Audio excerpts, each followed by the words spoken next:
going on, YouTube? It's your boy Humble Warrior. Checking in with you guys, man. I just saw the press conference with Tua Tagovailoa, where he talked about possibly considering walking away from the game of football because of the concussions and what he dealt with last season. And hearing him speak, you can hear the concern in his voice about his life, his future, his family, his wife, his son. You can hear that he was considering it, like, strongly. He did say that he considered it for a time. He said, but he talked to his family, talked to his wife, had those conversations about football and his health and his future. And he said that he basically decided to stay for his son. He said that he loves the game of football, and he basically wanted to play as long as he could so that his son could see what his dad did. For that, I applaud him. I mean,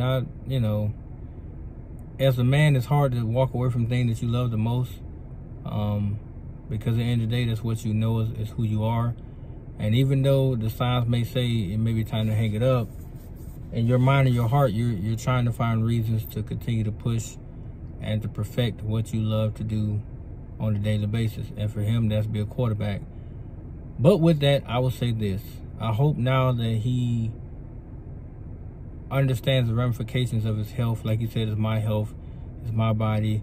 And at the end of the day, I love the game of football. That's all great. But Tua, we need you to understand that, you being healthy is important.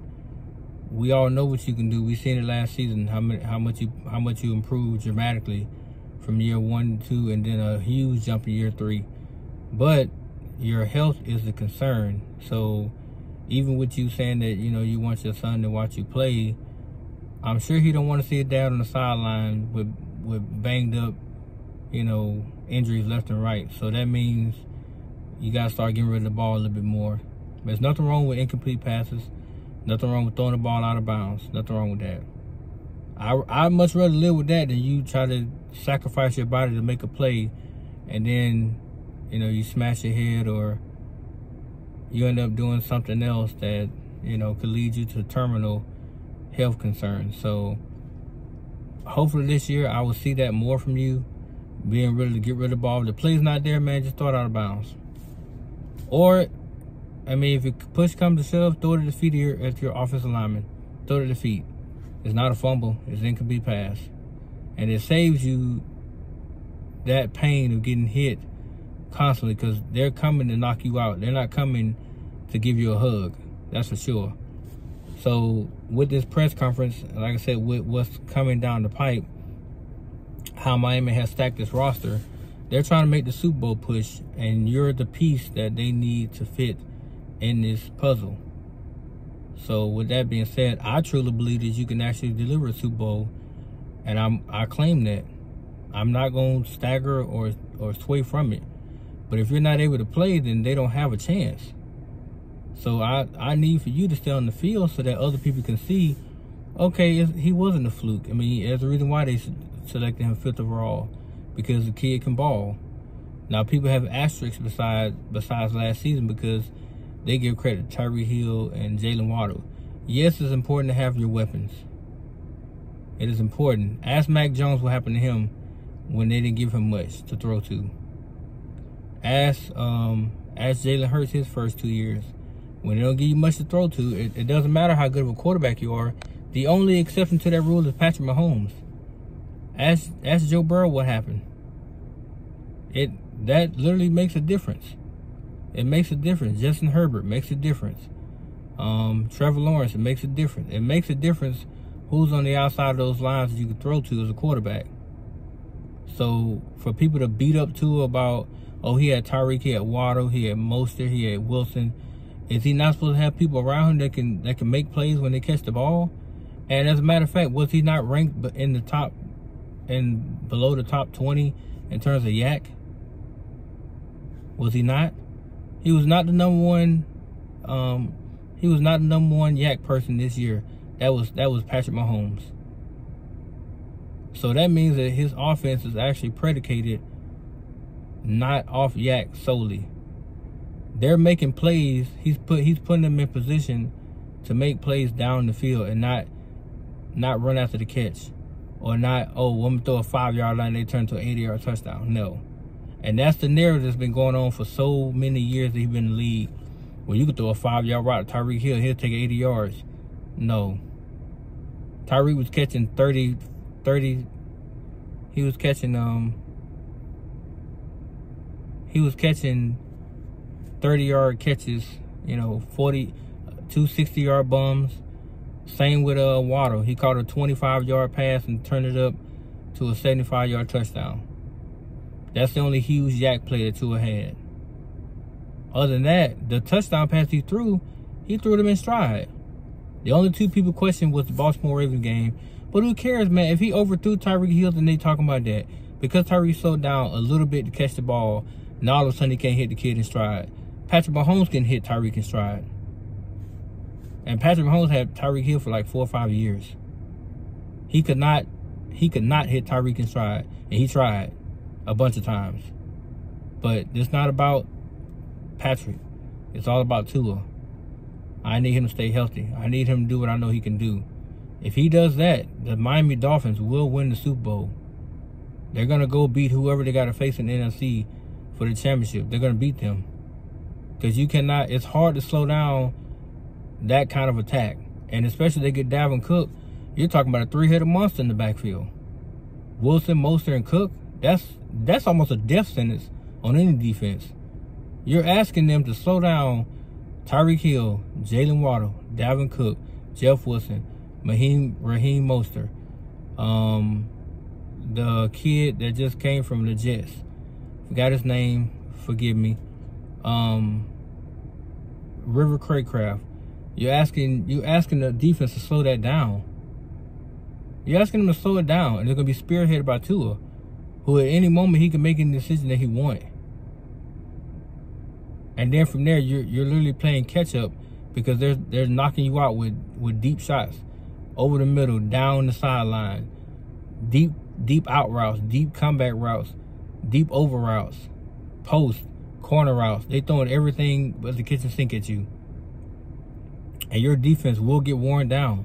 They will put up 35 points a game offensively and be shredding numbers, shredding NFL records, because their offense would be almost illegal. Like the 2016 Patriots or the 1998 Minnesota Vikings. Or hell, even for that matter, the 2019 Chiefs, when they played the 49ers, when they had Tyreek and Kelsey and all them boys going all over the place, killing people, killing defenses left and right. They couldn't figure out how to stop them. No, actually, I think that would be 2021, because Brady beat them 2020. And then 2021, 2021, the Rams won. 2022, the Chiefs won. But I think it was 2019 that Patrick Warren does win. But either way, you'll be asking the defense to pick their poison. How do you slow down two of the fast receivers, plus a really good fast slot receiver, plus a fourth receiver in Craycraft? Then you got the running backs. The only problem he might have is up front. But if you get a dependable line that's gelled, that's meshed well together, which I think this line has done that now. If they stay healthy, if Armstead stay healthy, and they make the right moves piecewise, the offense is going to be off the chain. The defense now is got to play catch up. But they just signed Jalen Ramsey. Yeah, Wilkins, Ramsey, Holland, what's his name? X-Man. The linebacking core is questionable, but hey, if that front four with Phillips and Phillips, Chubb, Wilkins, Davis, they signed a few more pieces on the defense line. If they can just get pressure, it's over. The defense offense is going to be hard to stop. They're going to be hard to stop. But the centerpiece of it all is Tua. That's the centerpiece. So if you can just get him to stay healthy and play his game like I know he can play it, you're going to see that kid go from 35 to 5,000 yards in a season with probably 50 touchdowns. which statistically is great. I'm not gonna sit here. It is outstanding. That's like Patrick Mahomes level. 50 touchdowns in the season. Tom Brady put up 50 touchdowns. Patrick Mahomes put up 50 touchdowns. I want to say that Peyton Manning's done the same thing. He's sitting in the class with Hall of Fame type players that put up 50 touchdowns in the season. And that'd be his 4th season.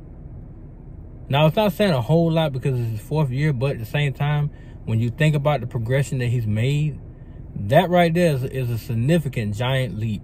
Now he's in the conversation of top 5. He's in that conversation. There's no way you cannot talk about Tua without, no, you can't talk about Mahomes, Hurts, Burrow, Herbert, Tua.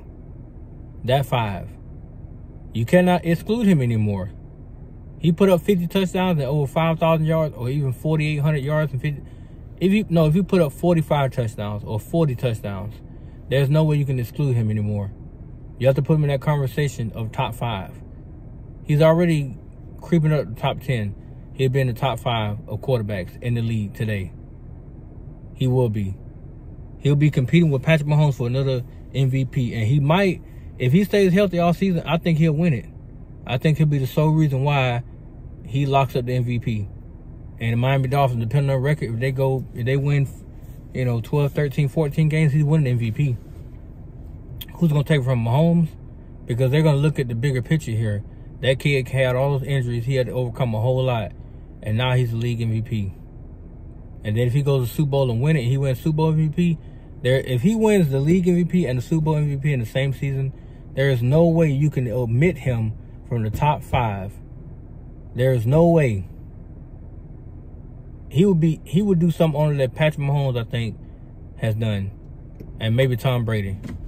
But you cannot deny him. Can't deny the kid. If he wins both of those prestigious awards, and let's say he rack up a few more, but if he wins MVP and Super Bowl MVP, he put up world caliber numbers in the Super Bowl game and they win it, and he locks up the MVP of the Super Bowl, it's over. But let me know what you think, guys. That's my wife calling now, so I gotta go. Peace.